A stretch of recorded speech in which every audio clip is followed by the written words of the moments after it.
bem-vindos ao Academy UFSC, um projeto da UFSC para quem busca conhecimento, desenvolvimento e informação.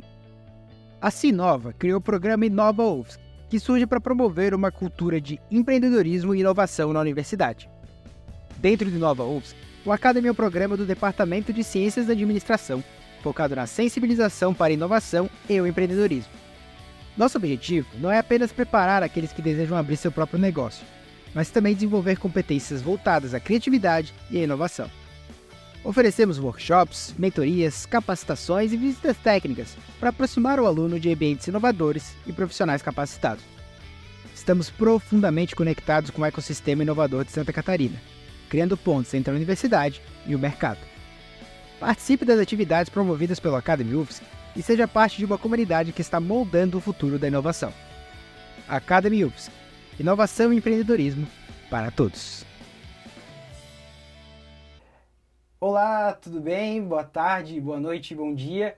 Sejam bem-vindos a mais um Academy Convida. A gente já está aqui no terceiro episódio dessa série de podcast que a gente está fazendo, convidando pessoas interessantes, pessoas que têm uma trajetória de vida, que estão construindo coisas ligadas a empreendedorismo e inovação, para conversar aqui com a gente que está aqui na UFSC, que está aqui na universidade, e poder entender como que a gente consegue tirar essas lições e fazer a gente mesmo coisas conectadas com o mercado. Hoje a gente tem a honra de receber o Nelson Fuster Filho. Nelson, obrigado por ter aceitado aí o convite.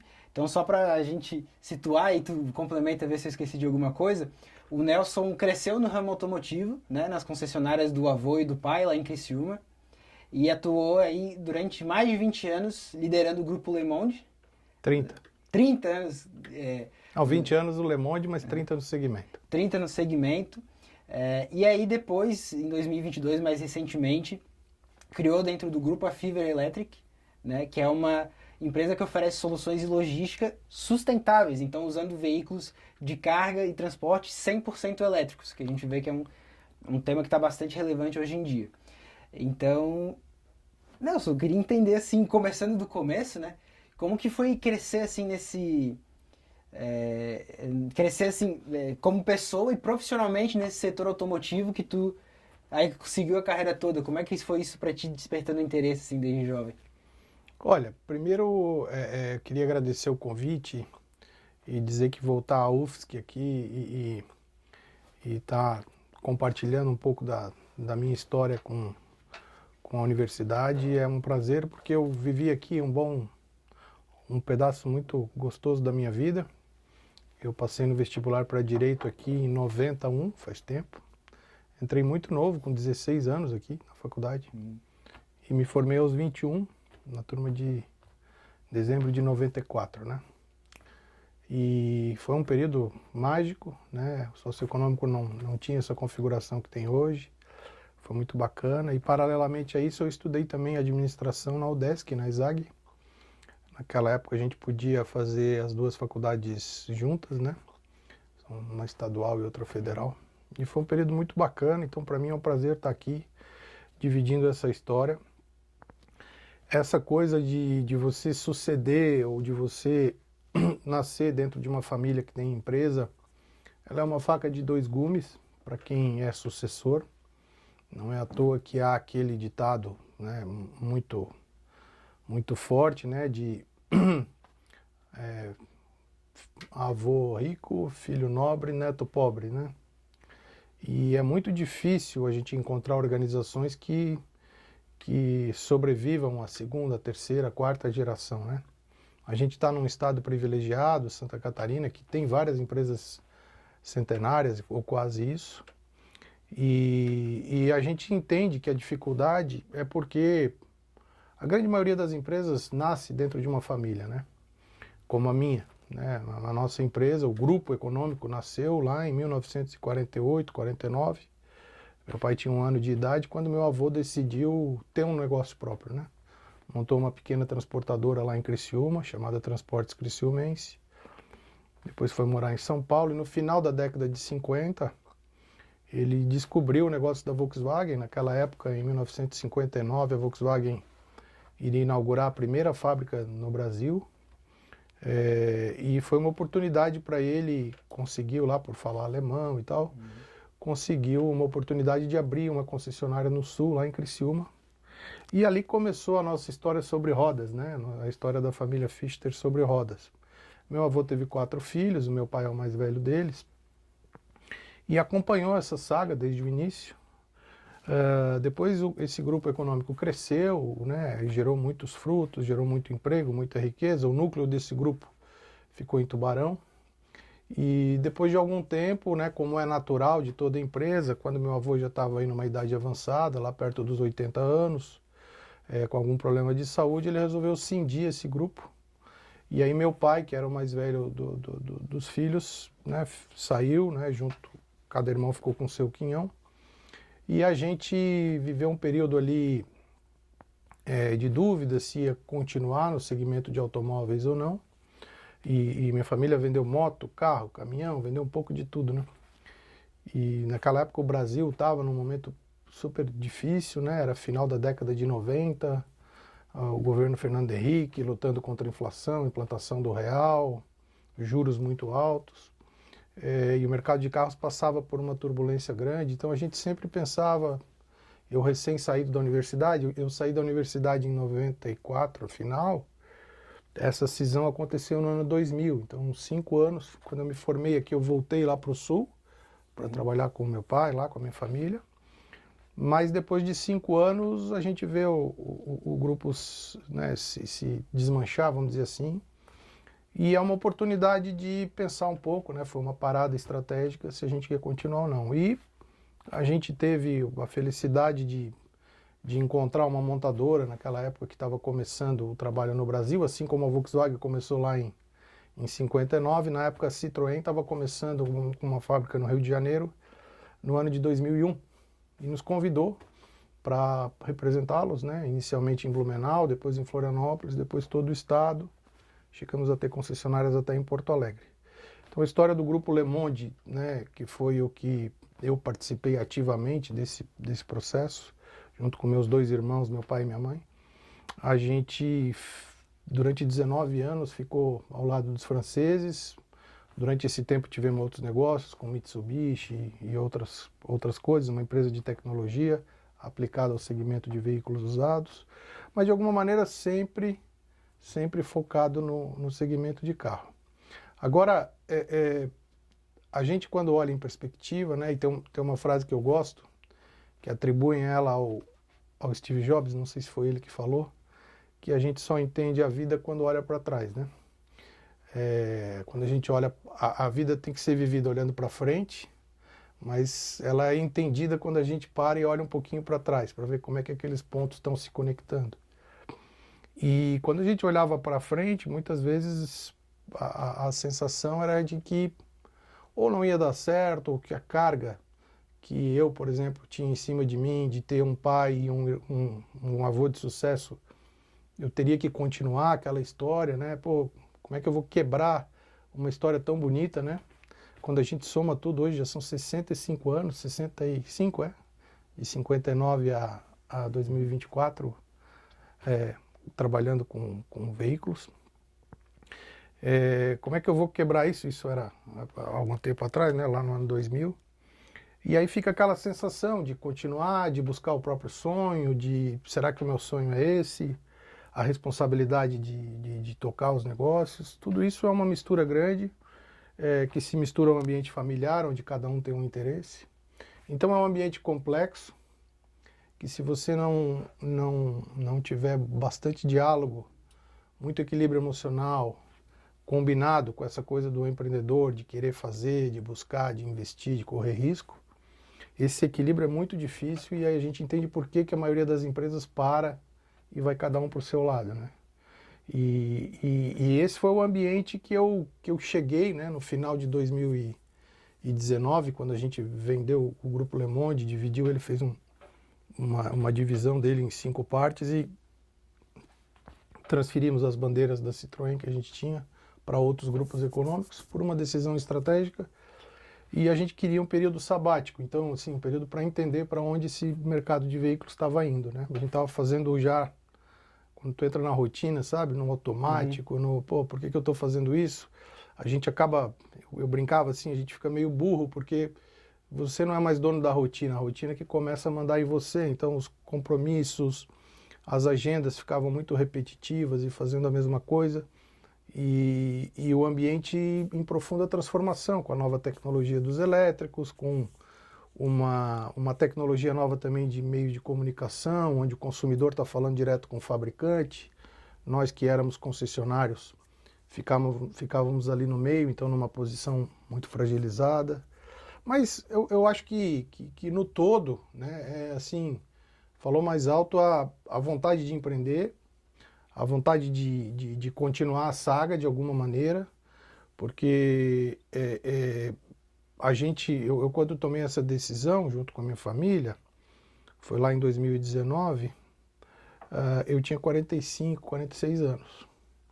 Então, com 46 anos, você está realizado financeiramente, você tem uma história de sucesso. A Le Monde sempre foi uma empresa de sucesso, assim, no sentido de que conseguiu entregar para o cliente, para os parceiros, o que ela prometeu, né? Então, eu atribuo isso a sucesso. E para os acionistas também retornou bem o investimento. Então, é uma empresa que cumpriu o seu papel. Então, pô, vou parar, né? Vou com 45, 46 anos, eu vou dar uma parada.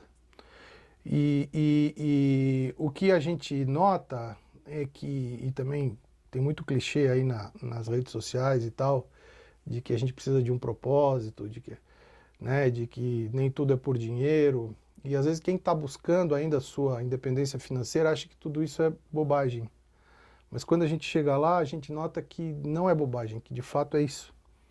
Que não é só dinheiro, né? Que não é só resultado, que não é só patrimônio.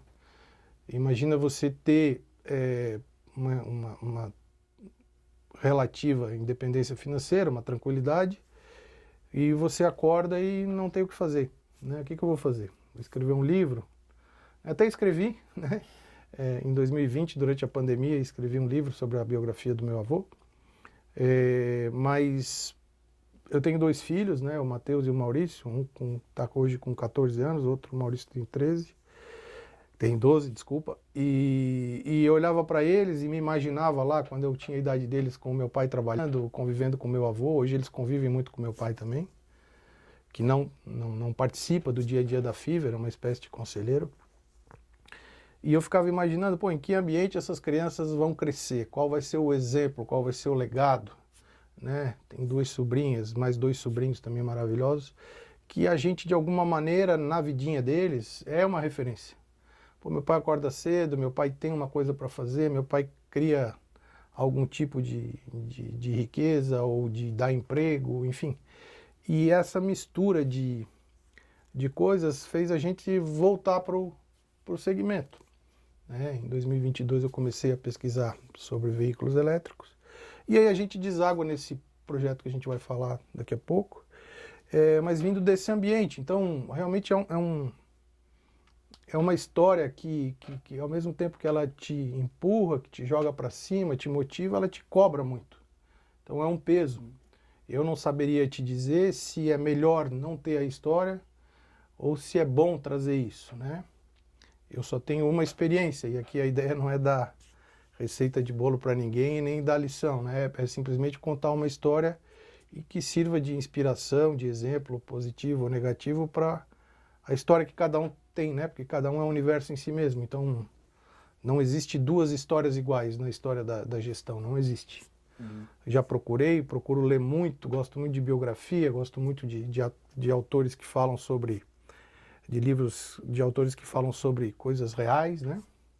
Gosto também um pouco de ficção, para entender onde é que a gente pode parar, onde é que a imaginação humana pode ir, mas o que a gente nota é que não tem 2 coisas iguais, não tem soluções iguais para o mesmo problema, né? Uma lição que a gente tem é que tudo passa pelas pessoas. Então, se você tem habilidade ou dificuldade com pessoas, você pode ir às vezes mais rápido ou mais devagar na construção do seu sonho, né? Então, se você tem mais dificuldade, vá por um caminho com menos pessoas, porque tudo passa por gente. Quem não gosta de gente dificilmente vai conseguir alguma coisa, né? Essa interação, eu acho que é o que rivaliza com a tecnologia da inteligência artificial e tudo, é o fato do elemento, do fator humano, né? Daquilo que é imprevisível, que é o nosso lado o imponderável, o nosso lado emocional, que combinado com a razão pode fazer maravilhas. Então todo esse composto, um ambiente familiar muito rico, minha família sempre foi muito unida, combinado com a razão da empresa de gerar resultado, de ter um patrimônio que precisava ser remunerado, o desafio de uma indústria super concorrida, difícil, vou continuar nessa indústria, não vou. Vários colaboradores, nosso grupo Le Monde tinha 600 colaboradores. Era um grupo, né, para varejo é um grupo grande, bastante assim, relativo e distribuído em muitas cidades, né? A gente chegou a ter 14 lojas em lugares diferentes. E é um ambiente complexo, né, onde o relacionamento humano e isso que eu falei do equilíbrio emocional e a busca pelo resultado, eles têm que andar junto. E ao mesmo tempo atender os interesses da família, os interesses dos acionistas, saber separar o bolso da família do bolso do acionista, do caixa da empresa. Isso tudo dá um caldo, um caldeirão. Sabe aquela muqueca gostosa assim que vem de tudo? Né?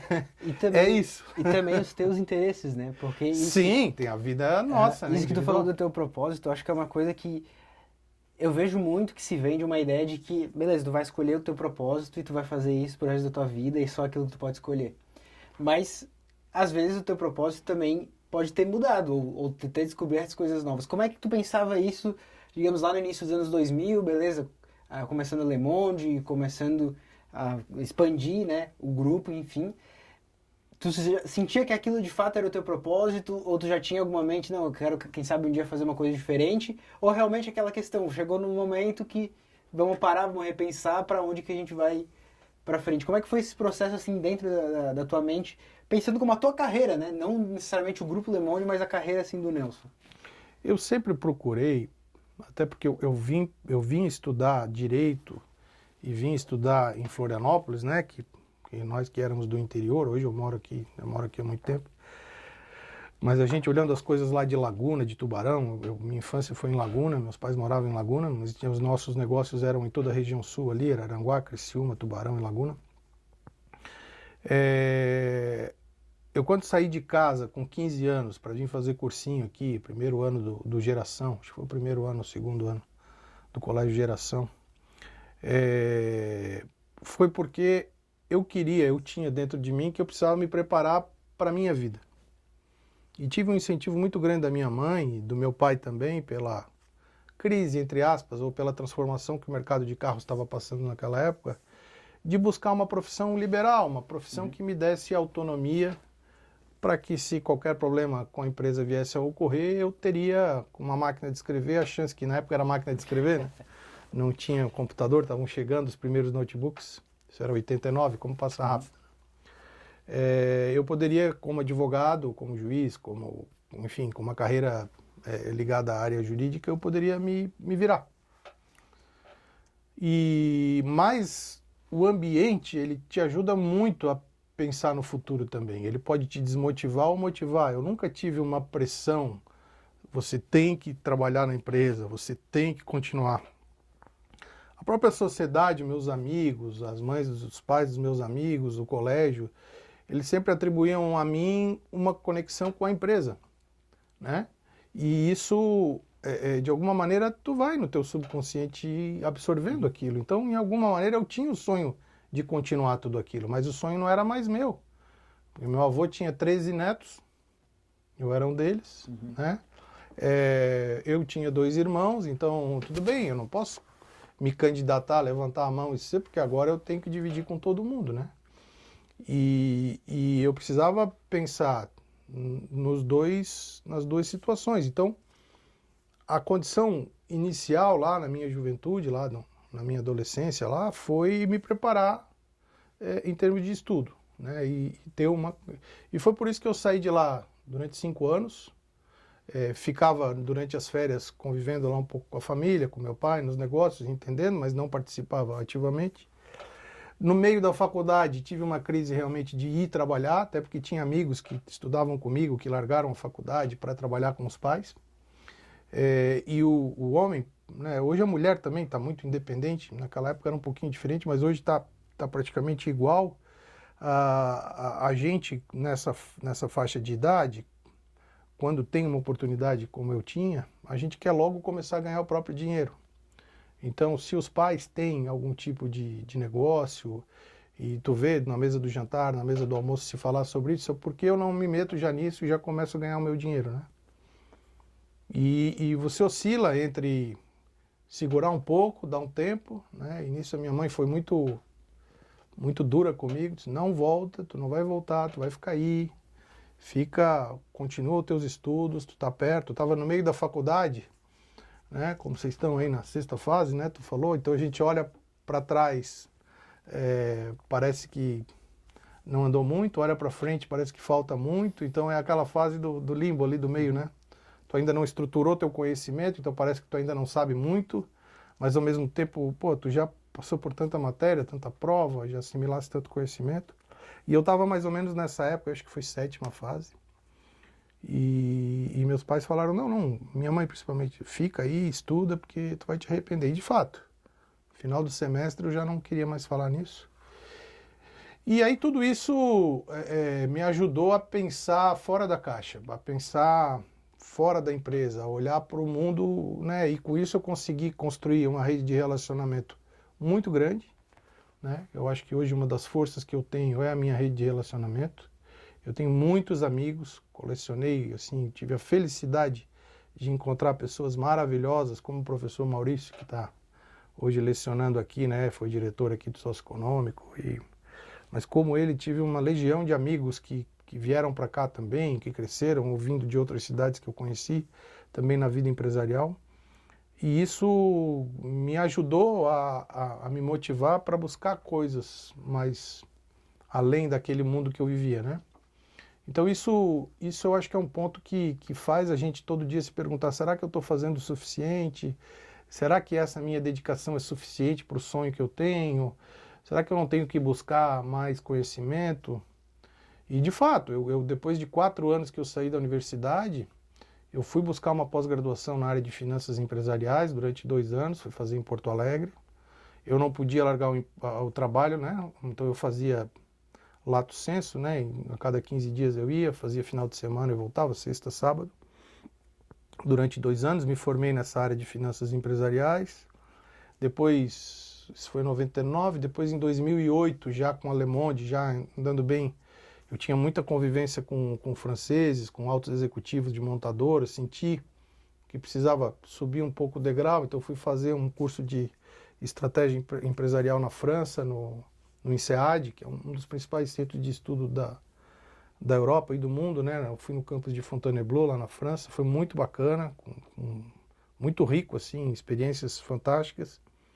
Então tu vai, é como uma casa ou como um bolo, né? Você vai colocando camadas, camadas, camadas, misturando. O molho é a sua vida, é o dia a dia, porque a casca você só cria na vida real, né? Não adianta só teoria. E aí você vai montando a sua história, a sua estrutura, mas sempre um olho na oportunidade, um olho no risco, né? Um olho em quem está à sua volta. Nesse tempo eu casei, tive 2 filhos, então a sua vida começa a mudar também em perspectiva, você fica em alguma medida mais cauteloso, em alguma medida também mais ambicioso, porque precisa de alguma maneira prover mais recursos para todo mundo, né? Seus pais já começam a se aposentar, então a riqueza que vinha dos pais para de vir, então agora eu que estou com a bola, então eu que preciso gerar essa riqueza. Então é um combinado grande de fatores, por isso que eu digo que não há uma história, né? É uma receita de bolo, mas o que eu acho que deve haver em qualquer um é uma mistura de sonho com pragmatismo, sonhar com os pés no chão, muita dedicação, muita resiliência, dar tempo ao tempo. Eu sinto hoje, por eu conviver, por gerar emprego, eu sinto que tem uma geração muito ansiosa, não sei se é fruto da era digital, que é muito imediata as coisas, as redes sociais, é muita informação, né? Então a pessoa acaba se confundindo, mas eu sinto que essa geração, ela tem 2 extremos, ou ela não liga, ou ela quer chegar lá onde todo mundo vai chegar um dia muito rápido, então ela não dá tempo de maturação. É como tu fazer uma árvore crescer rápido, ela fica alta, mas fica com caule frágil. Primeiro vento que bater, ele quebra, porque ela não construiu um caule forte para na hora que vir uma tempestade. Isso só constrói com o tempo. Você precisa sedimentar o seu conhecimento, sua rede de relacionamento. Você não consegue 1000 amigos como no Instagram com um toque ou comprando um aplicativo. Você fazer 1000 amigos na vida real, ou você ter uma rede de contato de 1000 pessoas que de fato vão influenciar a sua vida profissional e pessoal positivamente lá na frente, você precisa de dedicação, tempo, você tem que se doar. Algumas pessoas vocês vão conhecer na vida pessoal, por um amigo, no futebol do seu filho, na empresa, num congresso, na escola, o professor que deu aula para você vira seu amigo, e eu tenho vários, o filho do seu amigo, o pai do seu amigo, e aí você vai criando aquela teia, que é onde se baseou o Facebook, né? Que você está no máximo a 8 toques da pessoa que você quiser no planeta. Hoje já dizem que é 4, com o aumento das teias. Então, assim, com 4 pontos de referência eu chego no presidente dos Estados Unidos, né? Então, assim, essa é a maravilha do mundo digital, mas a gente precisa entender que isso precisa ser construído na vida real. E quem consegue isso tem sucesso garantido. Porque é o que, assim, na minha época tinha que falar 2 línguas, tinha que dominar alguma coisa bem, alguma técnica e tal. Eu acho que a gente ainda precisa ser bom em alguma coisa, precisa entender um pouco de tudo, mas a máquina vai nos ajudar a fazer muitas coisas que antes a gente precisava se dedicar. Então, por exemplo, línguas é uma coisa que os softwares de tradução estão muito avançados, né? Cálculos complexos, eu aprendi matemática financeira na ESAG fazendo conta, dava um caderno inteiro. Hoje você tem computadores que fazem isso muito rapidamente, né? Primeira aula de computador lá na ESAG foi em SuperCalc, em DBase, com disco flexível de 5,5, a memória do computador era menor que a do meu relógio, e digitando os comandos. Hoje você tem um notebook desse como um Mac que, pô, né, tem mais memória do que a Apollo 11 que foi para a Lua. Então a máquina está lhe ajudando muito, e o que vai ser o diferencial? O lado humano, o lado do imponderável, o olho no olho, a capacidade de influenciar uma decisão que a máquina não vai conseguir, a máquina vai ser sempre pragmática. E muitas vezes eu tive em mesa que foi o fator humano que decidiu, né? O poder de encontrar uma solução de interesses que divergem, né? Isso é fundamental, e é nessa fase que vocês estão aqui na UFSC hoje que a gente aprende isso. Porque é uma reunião do diretório acadêmico, é a reunião da comissão de formatura, é a reunião lá, às vezes, de um projeto social, é a escola, né, lá uma empresa júnior, é às vezes um grupo de amigos, é ali que você está negociando direto. E você está aprendendo a persuadir e entender que vai ser persuadido em algumas vezes, e você não vai perder com aquilo. Porque a soma de 2, 3 pessoas, a ideia vai ser sempre melhor que a de uma só, não existe. Então, eu acho que o resumo do que a gente pode falar sobre o que eu fiz até agora e aonde eu cheguei, é um tempero entre tudo isso que eu falei aqui. Legal. E isso é muito interessante, porque quando você vai entendendo a tua trajetória como pessoa, isso sempre vai permeando nos negócios, né? Principalmente no que tu foi desenvolvendo ao longo da tua carreira. E eu queria entender também como que foi isso, como que foi essa mudança de mentalidade, essa coisa que tu falou um pouquinho antes de ir construindo camada por camada. Como que foi que vocês... Beleza, agora vamos parar de olhar 100% só para concessionária, para varejo automotivo. Vamos começar a olhar para o lado de tecnologia. Como é que foi esse processo? Foi uma coisa que tu foi atrás? Foi uma coisa que surgiu, quem sabe, dentro da empresa? Ideia de pessoas que te influenciaram, como você estava falando? Não, essa foi uma ideia minha. Meu pai e minha mãe, como eu falei, já estão em outro ritmo de vida, né? Quando houve essa cisão, nós somos em 3 irmãos. A Le Monde era uma empresa... Eu brinco que não tinha um CEO, era um triunvirato, né? Eram 3 pessoas que decidiam, assim como lá na Roma Antiga, eram 3 líderes, né? A gente tinha 3 co-CEOs que dividiam a mesma sala. Sim. nós trabalhamos isso muito tempo. Eu, Fernando e o Rodrigo. Eu era o mais velho, o Fernando do meio, 3 anos e meio de diferença, e o Rodrigo mais novo. Cada um com a sua personalidade, mas sempre olhando na mesma direção. Quando a gente resolveu sair do negócio e vender, a gente fez isso num período de 1 ano e meio. Começamos em 2018, acabamos em 2019. Nós três, por ter tido um relacionamento muito intenso, foram 19 anos de convívio de manhã, de tarde, de noite, trabalhando em casa, nossa família muito unida. A gente falou, pô, vamos dar uma arejada na cabeça, dedicar um pouco de tempo para os nossos filhos, para as nossas esposas. Veio pandemia, né? A gente ficou parado. E em 2021 eu tive uma situação muito triste, trágica. Meu irmão do meio, o Fernando, foi diagnosticado com esclerose lateral amiotrófica e veio a falecer 2 anos depois. E isso foi um choque para todos nós, né? E a gente precisou rever alguns conceitos, principalmente da questão patrimonial, e fizemos meio que uma cisão disso, desse patrimônio, e cada um ficou com o seu pedaço do patrimônio. A gente deixou de ser uma empresa, um grupo único. O Fernando ficou cuidando da doença e batalhando para viver, infelizmente faleceu em novembro do ano passado. A gente acabou, todo mundo de alguma maneira, se dedicando também para a cura dele, mas não conseguimos, a doença foi violenta.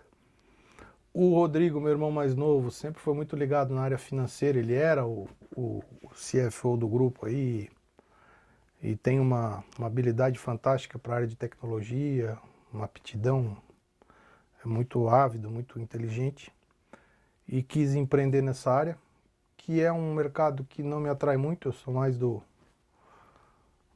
ser humano, da conversa, do varejo, do comércio, é o meu ponto forte. E a gente precisa entender também qual é a nossa força, né? E talvez por ter ficado tanto tempo junto, a gente decidiu, vamos fazer cada um o seu negócio. Então ele empreendeu, hoje está muito bem lá com os negócios dele, até está morando no exterior.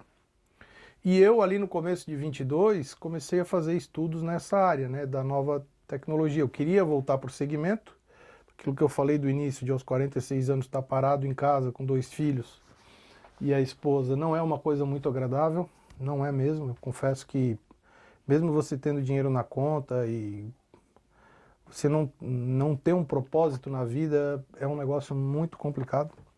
E eu disse, não, eu vou voltar, mas eu vou voltar sabendo o que eu não quero na empresa, o que eu não quero fazer, escolher as minhas lutas. Eu posso escolher hoje, né, o que eu quero fazer. Antigamente eu fazia coisas porque tinha que encarar, hoje não. E aí uma coisa que me sempre chamava a atenção eram as novas tecnologias, porque toda vez que tem a entrada de uma nova tecnologia, ela mata. Isso é um traço do capitalismo. Ele se reinventa, porque ele mata uma indústria antiga e cria uma nova. Foi assim com o telefone, com a televisão, com a internet, com o computador, enfim.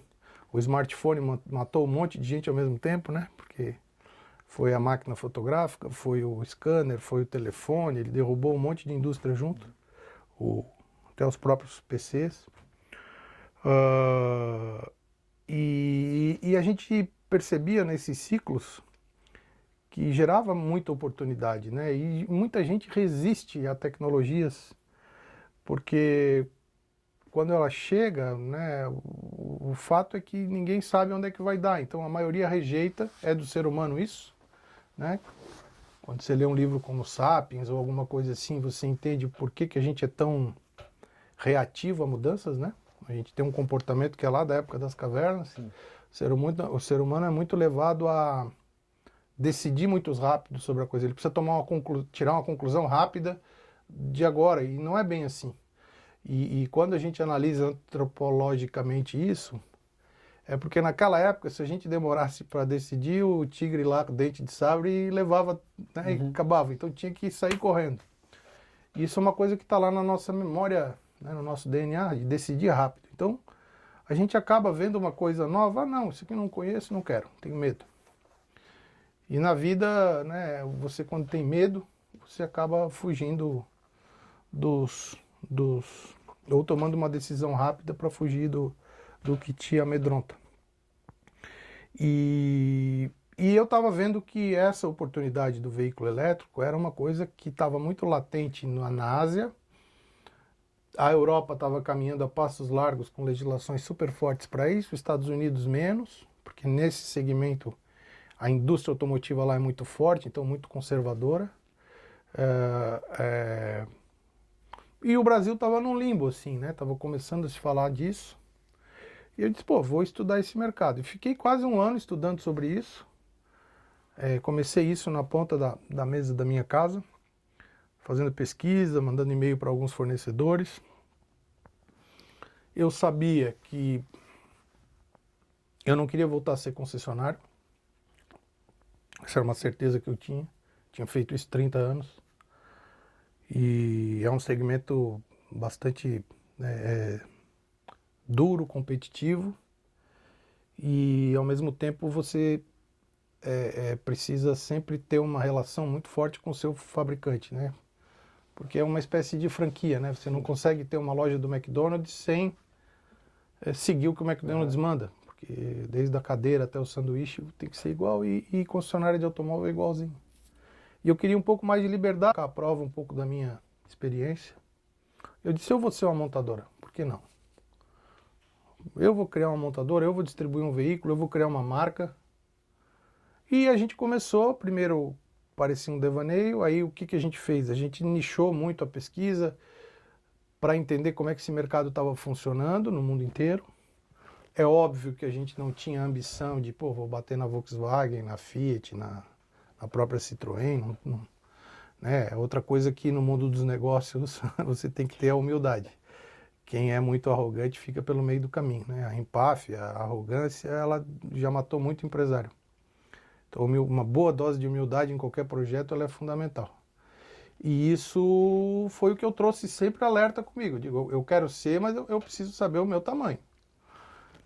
Então o mercado é muito grande, ele tem nichos. A gente entendeu que o veículo elétrico ele estava fazendo muito sentido para veículos utilitários, né?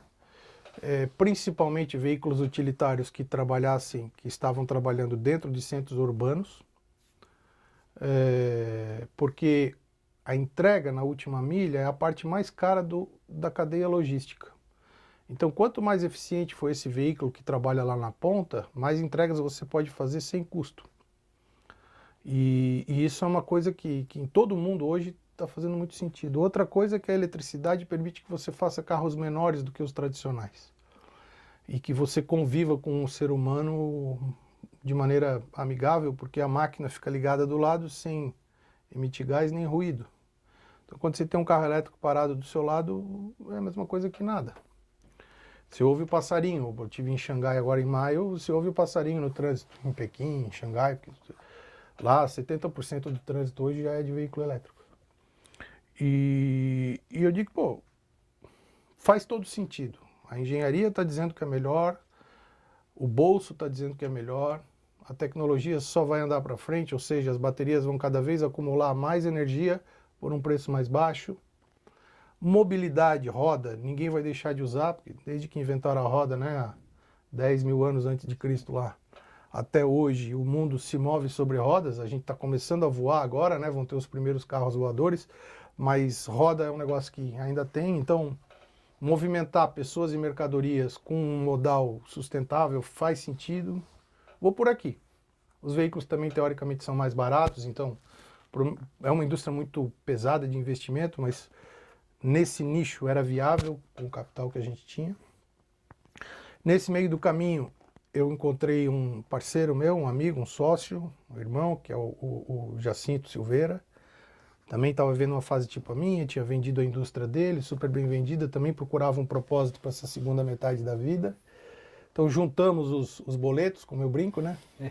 E dividimos uma sala lá na Fiverr até hoje. Então a Fiverr é metade, 50% do Nelsinho Fister e 50% do Jacinto Silveira. Ela não é mais uma empresa da família Fister, né? E a gente começou a viajar, a interagir, a falar com fornecedores e criamos uma marca, criamos uma identidade corporativa, um processo, fomos buscar fornecedores E hoje a gente tem um line-up super completo à disposição das empresas brasileiras, num formato de negócio super leve. Temos concessionários espalhados hoje já em 13 estados do Brasil que nos representam. Representamos 3 montadoras, 2 chinesas e uma italiana no Brasil, com exclusividade. Uma das chinesas, ou até 2, a gente pretende, mas uma com certeza, a gente pretende transformar a importação numa fabricação local, em um curto espaço de tempo. E o projeto ele foi lançado no final de outubro do ano passado, ele vai fazer 1 ano agora em 2024. E parece que foi assim há 10 anos atrás, de tão intenso que é, de tantas coisas que você fala e conversa, e está muito bacana, assim, que é uma experiência que eu não tinha, e que era um sonho, e aí a gente está falando de sonho, de propósito, de ter um negócio que originasse o produto, não só vendesse. Eu queria ver a minha marca no produto e queria distribuir isso no Brasil todo. Sempre foi um sonho que lá em Belém, ou em Porto Alegre, ou em Recife, ou em Manaus, alguém usasse um produto que a gente comercializasse. Quando eu era pequeno, e até hoje eu tenho o hábito de qualquer embalagem que eu pegue, eu leio o rótulo para ver onde é que o produto é fabricado, quem produz, se é importado, se não é. Não sei porquê, mas desde os meus 8, 10 anos eu leio rótulos. Então é o mel que está na mesa do café, é o doce de leite, a garrafa do leite, na churrascaria tem lá um molho, lá, um azeite de oliva, eu olho. Eu pego uma caixa de sapato, fico olhando ali onde é que é feito. E talvez por isso também, assim, eu tinha dentro de mim de ter um negócio que gerasse uma riqueza a partir da movimentação dele, né? E tudo isso hoje, né, toda essa experiência, essa mistura de sentimentos, essa parceria com meu sócio, tudo isso deu o tempero e serviu de alicerce para criar o que a Fiverr é hoje, né? Hoje a gente tem um grupo de pessoas aí bastante engajada no projeto. Quando a gente soma fornecedores, funcionários da Fiverr, rede de concessionária, a gente já está falando aí de mais de 200 pessoas envolvidas no processo. Atuamos direto com grandes empresas, né, os grandes frotistas do Brasil, os grandes marketplaces, que é o pessoal que faz a última milha, né? E acho que além da empresa, de ter uma coisa, né, um produto, a gente tem um residual do negócio, que é o propósito de oferecer para o Brasil uma alternativa ao que tem aqui, mais sustentável, mais econômica. Então a gente economiza capital do cliente, a gente oferece para ele equipamentos com mais segurança do que ele tem, então a gente protege mais as pessoas e protege o meio ambiente, em última análise, né? Porque sim, todos os nossos veículos têm essa matriz energética como base, né? A gente não traz nenhum veículo para o Brasil que não seja 100% elétrico e que não tenha a capacidade de se conectar na nuvem e funcionar como um device. Então, são verdadeiros softwares sobre rodas. Todo veículo nosso ele tem um app onde você vê ele funcionando, a condição que ele está funcionando, a velocidade, a localidade, você consegue ver em que medida a bateria está performando, e você consegue ver online quanto de CO2 ele está deixando de emitir. Então a gente tem sido muito bem recebido pelas empresas que têm frotas, né?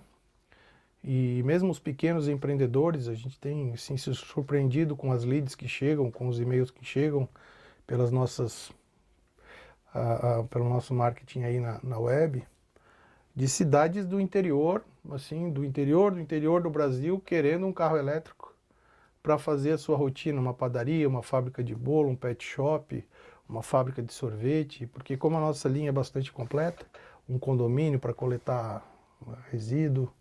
Então isso dá uma satisfação e mostra assim que a gente está numa pista legal, né? Assim, o futuro a gente não tem certeza, mas eu também gosto daquela frase de que a melhor maneira de prever o futuro é inventá-lo, né? Então eu gosto de poder tentar criar o meu futuro, tentar plantar, porque quem planta coisa boa, colhe coisa boa. É outra máxima que eu tenho. Eu não encontrei ninguém no meio da minha trajetória que plantou coisa boa e colheu coisa ruim ou vice-versa. Pessoas que não se dedicaram para o negócio, para as pessoas, para a família, para os amigos, para os colaboradores, para os clientes, não prosperaram. Todas as pessoas que, uma vez tendo sucesso, viraram as costas para quem ajudou elas a chegar lá, ficaram pelo meio do caminho, né? E acho que isso é um diferencial da nossa empresa. É uma empresa que gosta de conversar. Todos os nossos colaboradores e fornecedores, há uma grande troca, né? É um ambiente tranquilo. É um ambiente onde a cobrança é um processo natural. A pessoa mesmo se cobra, sabe o que tem que fazer, né? E com isso tudo a gente consegue ter um bom ambiente de trabalho e uma perspectiva muito bacana pela frente. Legal.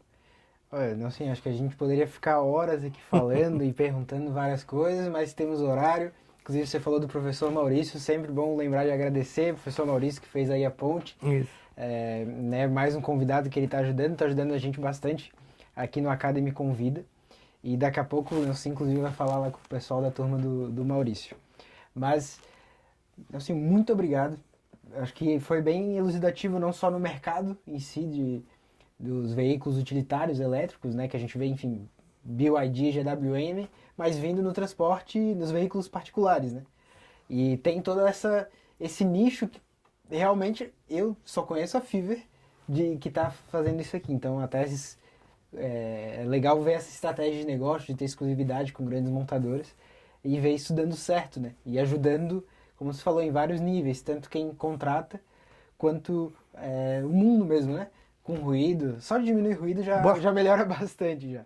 Mas diminuir então emissões, enfim, ser algo mais sustentável. Então, muito obrigado por ter participado aqui.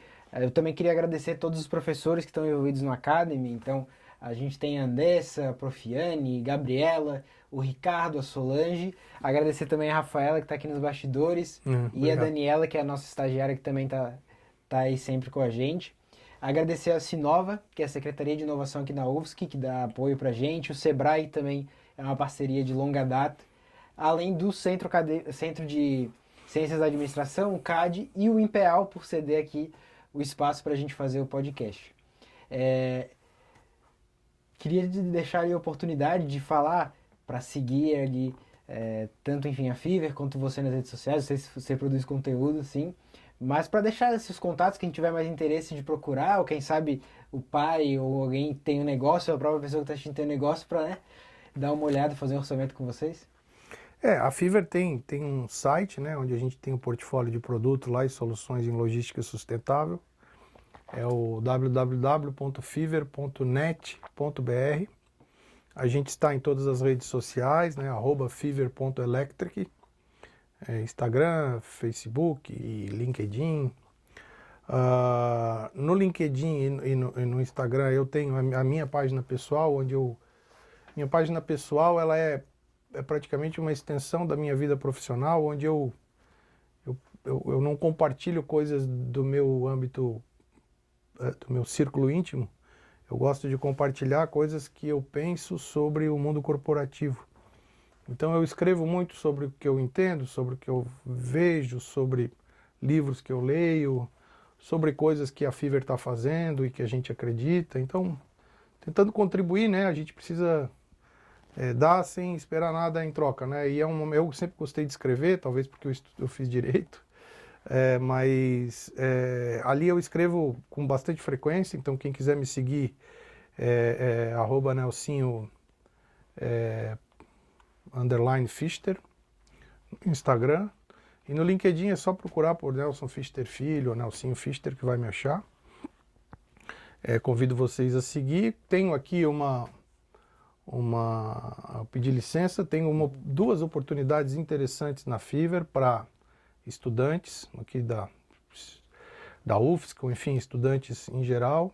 A gente tem uma vaga aberta para estágio na área de engenharia, onde a gente desenvolve os processos produtivos, de garantia, de pós-vendas, de vendas. Então, engenharia de produção, qualquer engenharia, mas alguém que tenha essa visão sistêmica, né?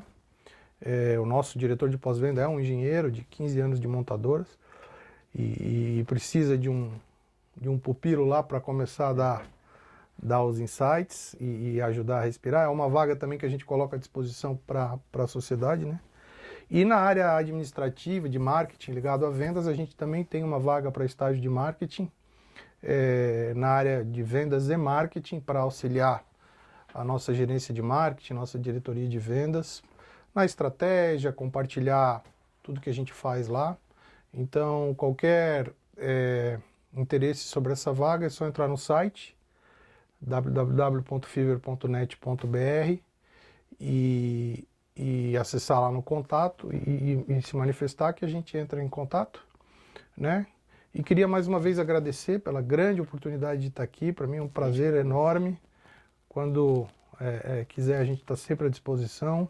Quando eu recebo um convite de escola, de universidade, eu tranco a minha agenda, porque é um lugar que eu me sinto muito bem, gosto. E acredito que se eu posso dar um recado para todo mundo, é que todo mundo deve procurar fazer aquilo que acredita que é certo, procurar atender o seu instinto e combinar essa vontade que é muito humana, que nos diferencia das máquinas, com uma boa dose de razão, né? E aprender, dar um passo de cada vez. Começa numa corporação, ou quiser começar empreendendo, mas entenda que o caminho para o sucesso não é uma linha reta, é um caminho cheio de idas e voltas, e você vai, com certeza, mas não encontrei ninguém que não tivesse essa situação, encontrar obstáculos que você não imagina que vai encontrar, por melhor que seja o planejamento, porque o ambiente macro a gente não controla. E nessa hora, o resiliente, o obstinado, a pessoa que tem coragem, que eu acho que talvez das qualidades a melhor, porque quem tem coragem consegue colocar em prática todas as outras qualidades que tem. Uma pessoa que se amedronta frente ao primeiro obstáculo, que não encara, que não tira o barco do porto, né? Ela não chega onde quer. Então, aquele friozinho na barriga, aquela noite assim um pouquinho ruim para dormir, ela faz parte da construção dos sonhos, né? Ninguém chega num lugar melhor sem um pouquinho de sofrimento, né? Eu acho que isso é a nossa mensagem aqui. Obrigado mais uma vez e vamos em frente, porque o futuro é eletrizante, como diz o slogan da Fiverr. Legal, o futuro é eletrizante. Então, a gente que agradece por ter aceitado o convite. Espero que não seja a última vez que a gente sente aqui para conversar. Com certeza. Então, além de seguir a Fiverr, fiverr.electric, isso? Isso. Nas redes sociais também sigam academy.ufsc. Então, para ficar por dentro dos próximos episódios, das próximas novidades, das próximas palestras que a gente está lançando aqui no Academy.